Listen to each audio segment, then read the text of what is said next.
and start recording, and I'm also going to share my screen. So y'all are going to see what I see.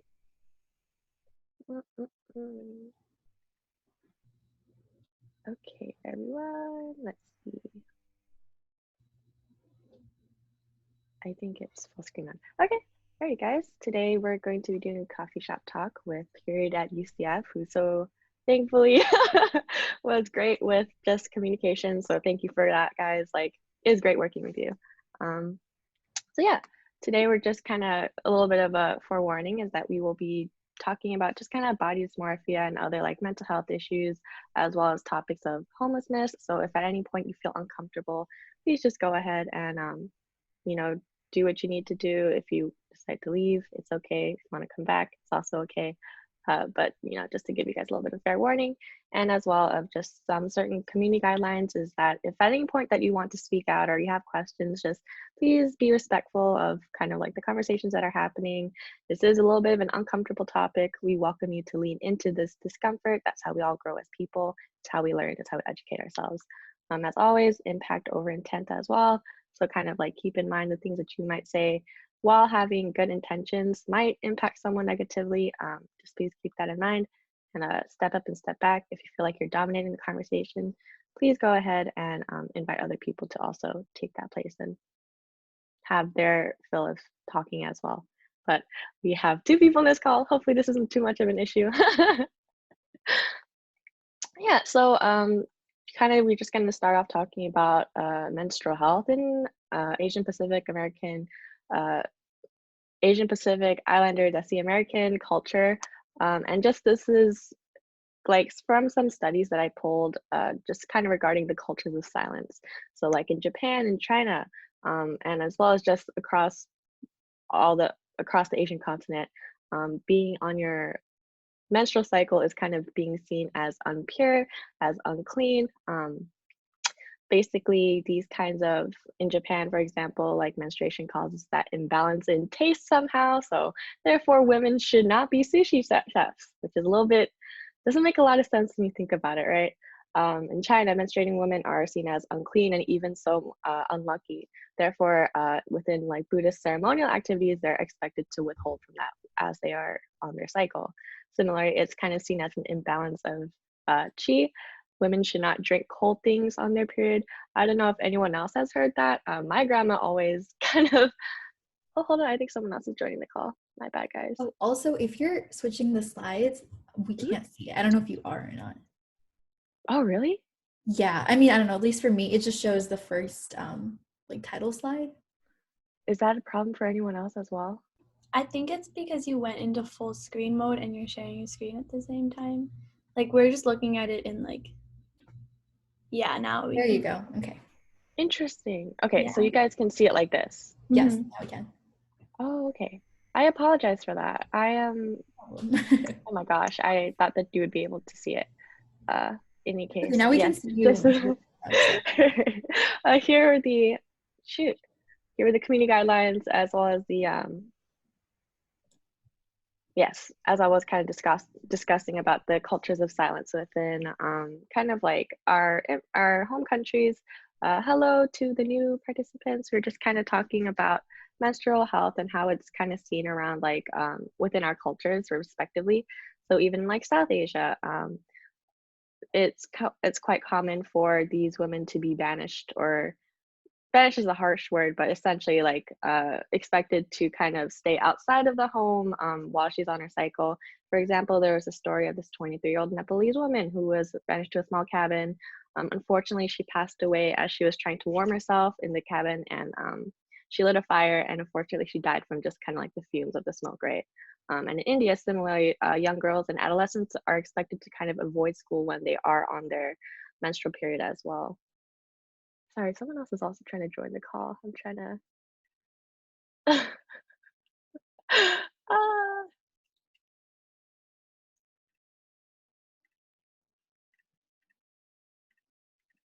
I apologize, everyone. I'm very bad with technology.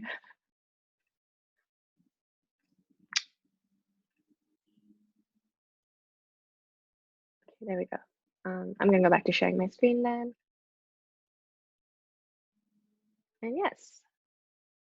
similar how this translates over to kind of like the conversations that we have within our own families and within our own communities then is that unfortunately within Asian American women, we see a lot of them report kind of like higher rates of body discomfort, lower self-esteem, as well as just overall like negative feelings towards just the topics of sex as well as menstrual health. And of course, that then leads to higher risk of mental health issues, which include like depression and anorexia nervosa. I apologize if I butchered up that word. um, but in the kind of like same sense of like miseducation leads to just rampant misunderstandings and just kind of cultures of shame and silence as well. So then just some questions that I want to invite you all to kind of like talk about, and you're welcome to unmute yourself for this, is just then how comfortable are you asking for a stranger for sanitation products? Similarly, what kind of words do you typically associate with the word menstruation?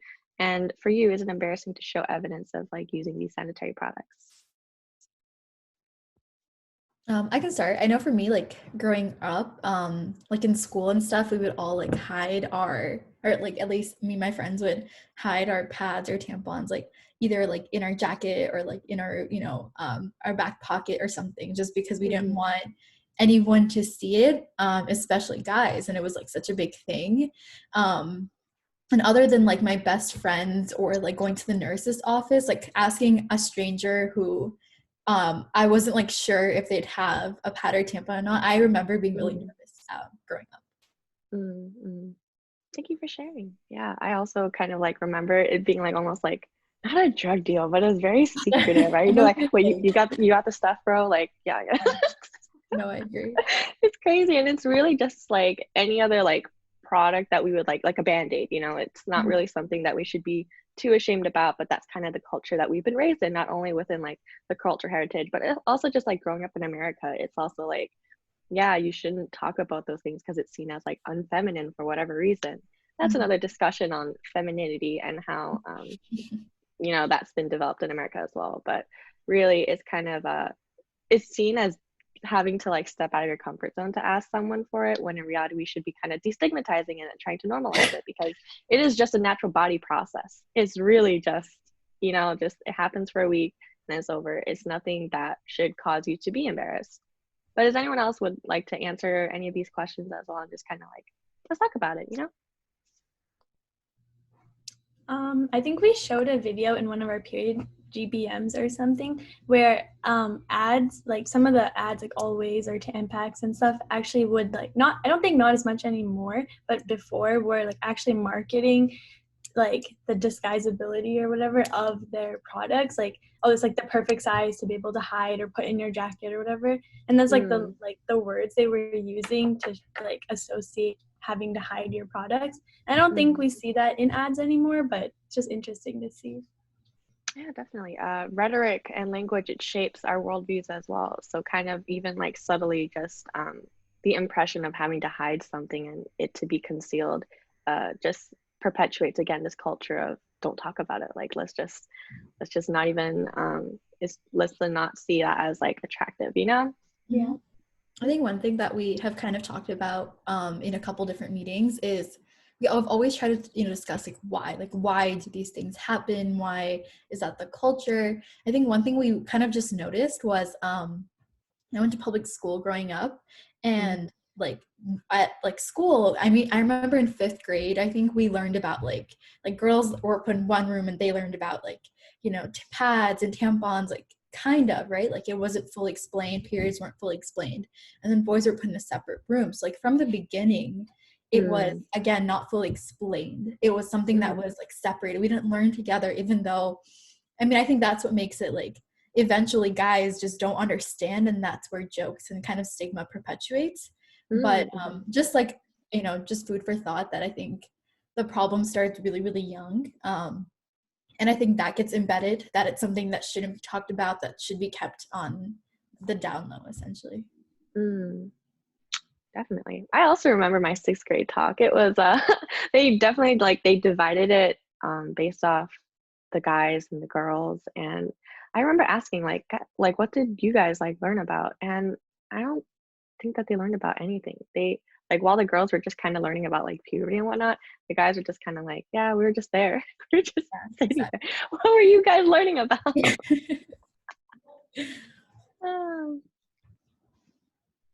Is there anyone else that would like to kind of share their own experiences? It's okay if no. I can go. Thank you, Trudy. Yeah, I guess like since young, like we haven't been really like taught about like menstruation period. And actually in 6th grade, I never like had a sex talk like at school. Like it just wasn't a thing. So I guess I just learned it through like people and through culture.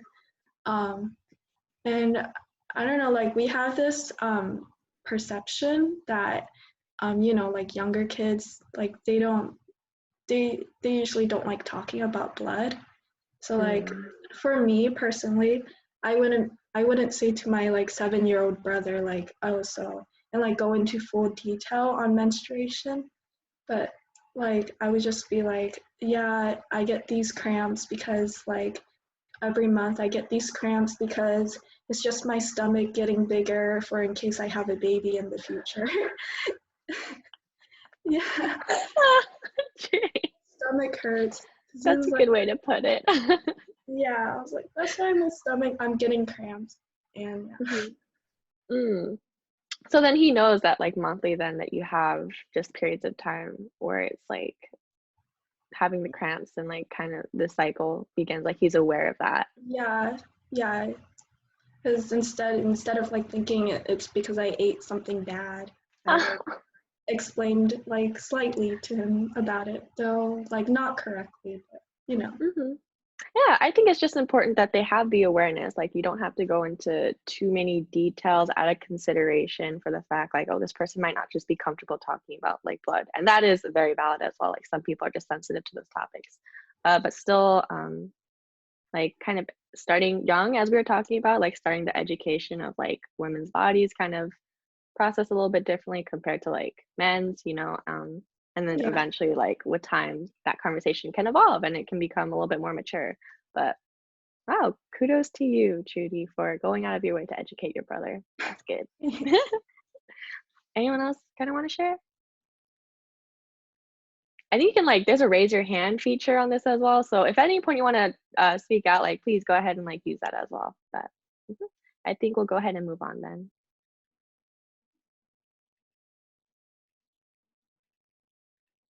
Oh, yes. All right, guys. If you would like to go ahead and kind of talk about what is period poverty. Okay, I think we can introduce ourselves real quick. Of course. And then we'll get into it. So hi guys, my name is Isha Gosalker. I'm about to be a junior once the semester is over. And I'm the co-founder and president of Period. I'm Radhika Desai. I'm also about to be a junior, and I'm co-founder and vice president. So yeah, we're gonna start out talking about just what is period poverty. And I guess before we start, the main reason we kind of wanted to talk about period poverty today was in light of everything that's happening with the COVID-19 pandemic. Period poverty is something that we're seeing kind of exacerbated even more so right now with a lot of people are experiencing it, along with a lot of, you know, with the financial crises and having to work from home and all of that. So that's kind of why we chose to talk about this. Yeah, we can go to the next slide. Okay. Thanks. Okay, so period poverty is basically a lack of access to sanitary products, menstrual hygiene education, and also toilets or hand washing facilities. So it's a problem that a lot of people in the world experience due to financial strain or living in a more underpowered area. Globally, around 2.3 billion people don't have basic access to sanitation services, and in developing countries, only around 27% of people have hand washing facilities. I think we kind of mentioned things about like sanitation services and toilets and things because it's something that I don't think we always think about when we're talking about who has access to period products, but it's obviously something that's necessary when you're on your period. So it is something that comes into discussion when we're talking about period poverty. Yeah, we can go to the next slide. Yeah, so this is just a really staggering number. 500 million people experience period poverty around the world. So it's a really big problem, and hopefully today you can learn a little bit more about it so that we can kind of learn how we can help. So a few causes of period poverty. The first is stigma. So Adrian kind of talked about it a little bit in the beginning, but culturally, there's a lot of places and cultures that have a stigma associated with periods and menstruation, and that's just been established, for years now. So that's something that leads to period poverty because it makes it harder to talk about it, makes it harder to find solutions.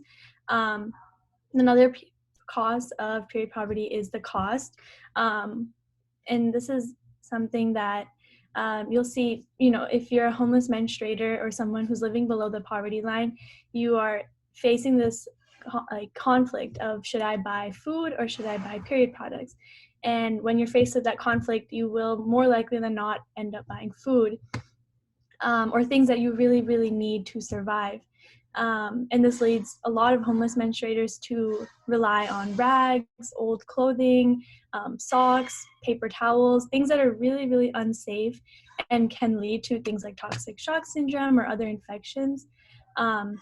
This is a problem that we see in a lot of developing countries and places that don't have access to the products that we do. In the US, around 1/5 of teens have struggled to afford period products or haven't been able to buy them at all. And this leads to something called absenteeism, which is when students don't go to class or miss class. And one cause of this is the fact that they don't have an access to products. Oh, we can go to the next slide. Sorry. So this is something that I kind of like to compare. If you look at the price of a box of pads, this is just 16 pads, so it might last you like one cycle with maybe a few extra, it depends. But that costs around $7.91 at Walmart. Whereas the federal minimum wage in 2020, which obviously is different per state, but average it's around $7 to $8, and it hasn't increased since July 2009. So the cost of pads for one cycle is higher than 1 hour's worth of work. And, for a lot of people, that is a really high cost because you're living paycheck to paycheck.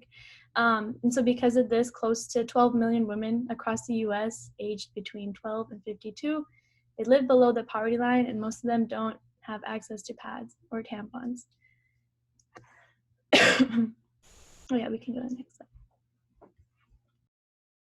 Okay, so obviously period poverty, like she mentioned, is caused by multiple things, and obviously one of the most obvious effects is lack of access to products, but there are some other effects that I'm going to talk about.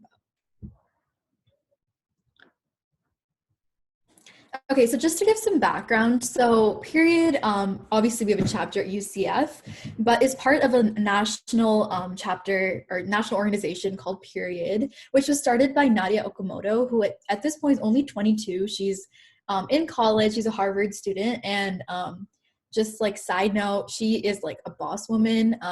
She's super representing the Asian community. I look up to her. So if you ever get a chance, follow her on Instagram. She literally does it all. Sorry, that was a side note, but she's honestly someone who's super great in the Asian community.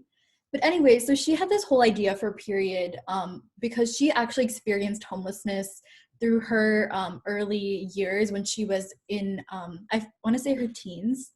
And this really helped her connect with other homeless women and menstruators in her area. And after speaking with them, she realized that more than anything, I know at our schools and, even in elementary and middle school, we spent so much, time and effort, doing can drives and I'm from Michigan, so we did jacket drives, and even prom dress drives. There's so many different things that we talked about, but I never remember doing a pad or tampon drive, right? And a lot of these homeless menstruators are left with rags or socks or cardboard and use that as a pad or tampon. And obviously that's not sanitary, and that can lead to multiple health issues.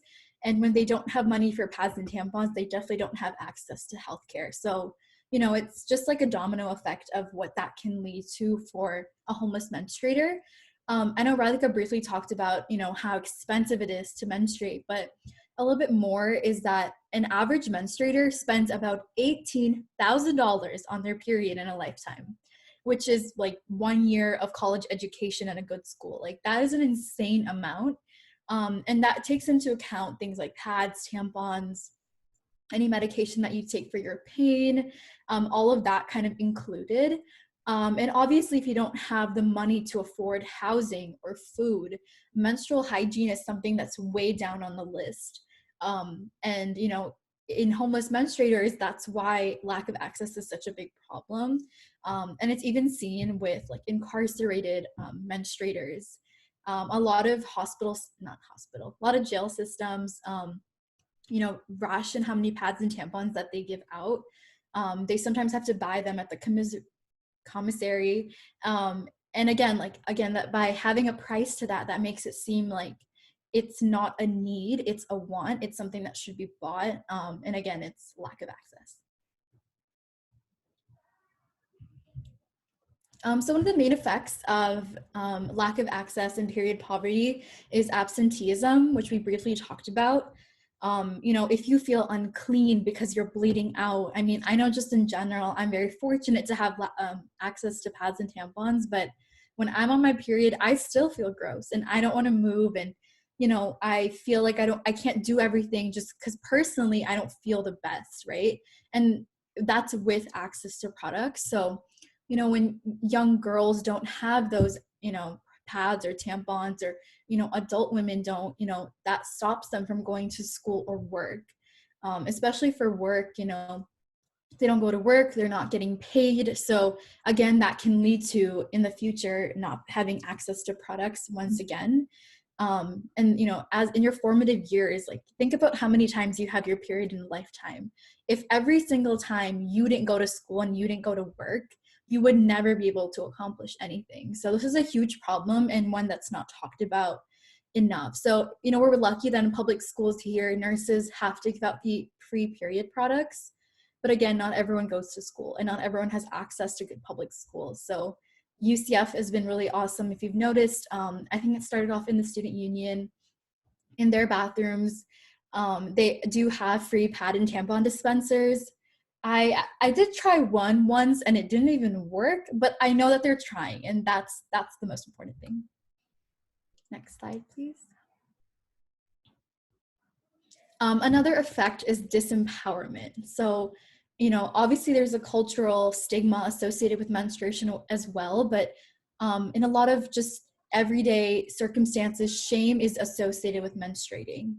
If you menstruate and you're also in a lower socioeconomic class, that makes things difficult because you don't have access, right? So bleeding and walking around makes you feel like you're, not clean, and you feel ashamed of having to go through that.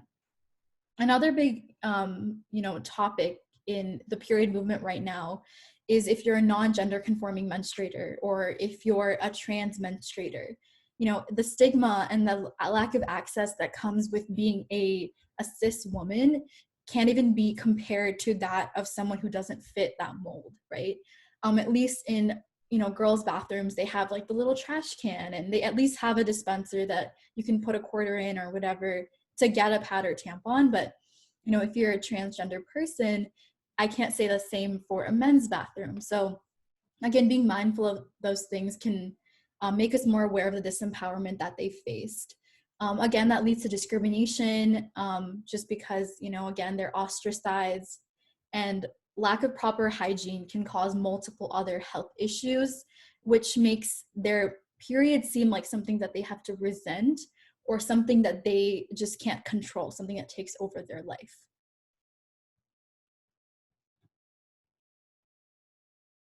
Sorry.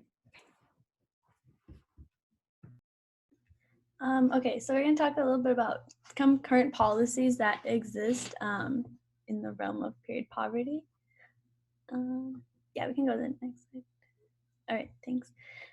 So one of the biggest things that we talk about is the tampon tax. And this is basically a tax that exists on tampons, sanitary pads, menstrual products in general. a lot of states have exempted these products, and they basically deem them as non-essential items, and that's why they're taxed. And we see a lot of states that I think it's 31 out of 50 at this point in the United States that have the tax still, but or no, 31 out of 50 states have eliminated the tampon tax. I'm sorry. And so we still have a long way to go, but we're making effort, and a lot of states and legislation is I don't know why I'm having a brain fart, but they're getting there basically. But this tampon tax targets period products as a luxury item, even though it's a basic necessity for a lot of us. And I feel like a lot of us don't think about it as much when we just go to buy them. We can buy it without having to worry about those extra dollars, but it's obviously, when you are living from check to check, or living under under the poverty line, it is something that will affect you drastically.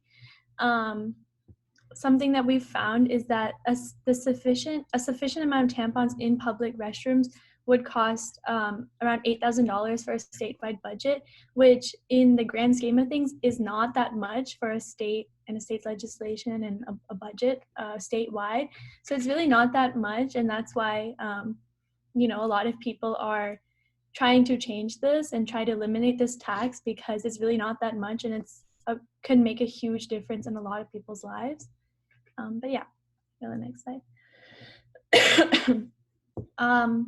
So something that we have in the U.S. is there's a lot of federal aid programs such as SNAP, which is Supplemental Nutrition Assistance Program, or the Women, Infants, and Children's Program. So these are federal aid programs that give people in poverty funds so that they can buy food and for their children or for themselves. However, these programs don't allow the funds to be used for pads and tampons because they both qualify as medical devices. So again, we see this trend of pads and tampons not being deemed as essential items. However, the IRS does not identify pads and tampons as medical devices, so it prohibits the use of pre-tax dollars or health saving funds on pads and tampons. But basically, because these programs or food stamps don't cover the cost of menstrual items, a lot of menstruators who are living in poverty are at this disadvantage, and it's just a cycle of not being able to afford products and having to prioritize food, which is a necessity, but it's having to pick between two things that you really need. And the government isn't really helping that much in this case. Yeah, I can go to the next slide. So, as period, we are talk a lot about how we can end the tampon tax and end this tax. So nationwide, this movement began in 2015. And like I said, 32 states, it's actually 31 now, have introduced measures to eliminate the tax. But only 19 states have actually been able to do it so far. Statewide, since this tampon tax only pertains to those who menstruate, it becomes a form of discrimination, like if you are on your period or if you are a menstruator. And so states have assembled coalitions of lawyers to fight this tax. Something we saw in the world, actually, outside the United States, is Scotland. Scotland was the first country in the world to completely make pads and tampons free for its citizens. And so that's a big, financial burden, I guess you could say, that they take on. But it's something that, like we talked about, that it's only $8,000 for a state to include it in their annual budget. In the grand scheme of things, it is a cost for the government, but it's alleviating so much discrimination or so many problems for these people who are not able to afford it. So it's actually really recent, Scotland making these products free, but it's a really big step in the right direction. But yeah, we can go to the next slide. Yeah, so this is what we see, the 19 to 31. These 19 states on the left are all tax-free. And so we're really happy Florida, UCF, we don't have a tax on pads and tampons. However, these 31 states are still not tax-free. And I don't think we have it in this presentation, but we have these graphics that show, some states tax, I think it's like Michigan taxes taxes pads and tampons but doesn't tax like pixie sticks, or there's places that tax pads and tampons but don't tax like donuts. So that like value that we see on pads and tampons versus other not as essential items such as donuts or pixie sticks is kind of interesting to see. But yeah, go to the next slide. Yeah, so this is showing what each state kind of profits on people with periods. California, which is one of our biggest states, makes around $33 million on people with periods, which is a lot of money. And that's just based on, the cost of products and the taxes. But yeah, go to the next slide. Okay, so I want this last part of our presentation to be the takeaway, because I think that there's so many causes you can help, right? Like, especially right now, you can help in so many different ways, whether it's, trying to fundraise for food donation or make masks or any other medical supplies. So what we are obviously very passionate about is periods, and we're passionate about period poverty, and doing everything we can in that aspect. So the national movement's tagline for the past few, it's almost a month, I guess now, is that periods don't stop for a pandemic, right? Especially as the unemployment rate skyrockets. We're at a lower than we were at the Great Depression. That lack of access continues to worsen. And obviously not to say that what's happening with patients in the hospital or staying safe isn't important, but again, if we continue to fight for this issue, it just shows how important and how important it is basically to fight for it. So next slide. So obviously there's a huge just disparity in access to menstrual products right now. A lot of people rely on going to school or work to get those products. All those students who, in the same right that they don't have access to free lunches anymore, they also don't have access to the nurse's office to get pads or tampons. Or again, people that go to work, it's pretty much the same thing. So they're at an even bigger disadvantage. So again, period worked extremely hard there. And in Washington state, a legislature just passed on a tampon tax exemption bill during this time, which again is monumental. It's not a complete disbandment of the tampon tax in general, but an exemption for this time. And I think, obviously what we want to do during this, difficult time is to help our community. We don't want to put any more burden on, our neighbors than they already have to deal with. Also, shelters are able to grant emergency allowances to purchase menstrual products in New York. So as you can see, like each state is doing different things to help its community. Nearly 24 US states have mandated inclusion in public facilities, where they're really trying to help every menstruator, whether they're, cis woman or anyone who doesn't fit that mold, to get access to products. And the Senate passed the CARES Act in response to COVID, which was a huge breakthrough for the period movement, because a huge, obviously the impact and the focus right now is period policy for COVID. And this included menstrual products as an essential good, so that it could be included in the tax-free health savings account purchase, again, to just help out everyone at this time. So what we've been doing, which we're very excited to be doing, is, so National Period right now is giving out free menstrual products, like 100% free. Any chapter leader can essentially, I ordered, I want to say 3 boxes of tampons and 3 boxes of pads to my house, because I wanted to help out local homeless shelters and just organizations in the Detroit area. And basically, you know, they're obviously doing donations. So, you know, Period donated, like our chapter donated some to cover for shipping, but if not, it is free. And basically what we're trying to do again is to help out the community around us. You know, with the shutdown and everything that's happening in every state, we're trying to make things as accessible for menstruators in the area. So again, what I want the takeaway to be is not necessarily that everyone has to do something for Period, but I think during this time, I think if we all try to find something that we can do, whether that's something in Period access, whether that's something in, you know, donating medical supplies or fundraising for food or buying elderly grocery, that's what I really want to be the conclusion of today. So I hope you guys all learned something. I think that was the last slide. Oh, no, there's one more. So there's another, just last update was that Period recently crossed the 1 million mark. So that means that National Period across all its chapters, both nationally and globally, have served over 1 million periods, which is amazing and a huge accomplishment, and it also results in about 13 million products. So as you can see, we're trying to make big strides starting at UCF. So yeah, I think that's everything we have for today. Anyone have any questions or comments?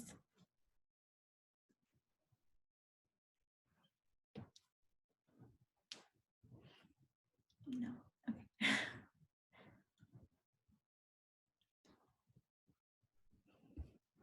Thank you, Adrienne, for this opportunity. And yeah, of course. Thank you so much for taking the time to kind of educate us more on what really like the issues and stigmas around periods, because as I was talking about earlier, within our community, it's just not something that is very present. It's not something that people really do take into consideration when they are looking for outlets of like advocacy.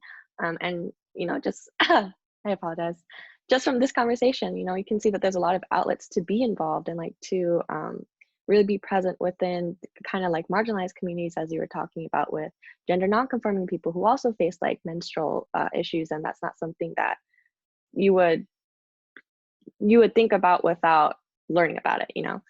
So yeah, again, thank you just for taking the time to walk us through this presentation.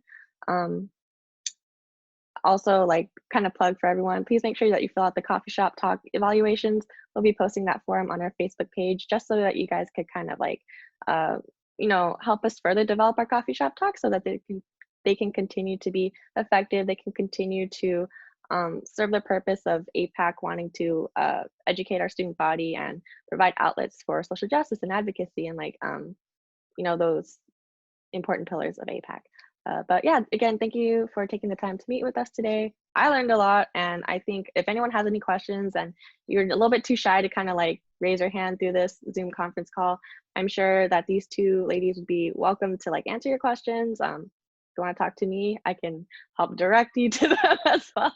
But me not being an expert in the topic, you know, like you guys have great resources right here as well. But I think that kind of concludes today's presentation.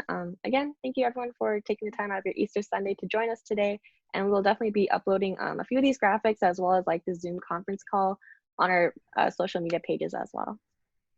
All right, but yeah, stay safe everyone.